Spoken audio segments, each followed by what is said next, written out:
After a conversation complaining about stresses in life, a good friend of mine emailed me positive responses for all those negative things we have to say about ourselves.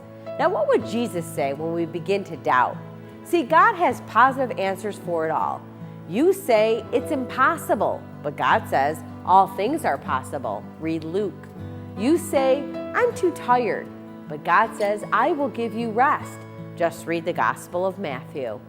You say, nobody really loves me, but God replies, I love you. Pick up John. You say, I can't go on, but God says, my grace is sufficient. We read that both in Corinthians and in Psalms. You say, I can't figure things out, but God says, I will direct you. Read that in Proverbs. You say, I just can't do it, but God says, you can do all things through Christ.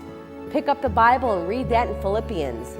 You say, I'm not able, but God replies, I'm able. Read that in 2 Corinthians. And you say, it's just not worth it, but God says, it will be worth it. Read Romans. And you say, I can't forgive myself, but God says, I forgive you. Read that in John and in Romans. You say, I can't manage, but God says, I will supply all your needs. That's in Philippians. You say, I'm afraid, but God says, I have not given you a spirit of fear, but power, love, and sound mind. That's in 2 Timothy. You say, I'm always worried and frustrated, but God says, cast your cares on me. That's in 1 Peter. You say, I don't have enough faith, but God replies, I've given everyone a measure of faith. That's in Romans. You say, I'm not smart enough, but God will reply, I give you wisdom. That's in 1 Corinthians.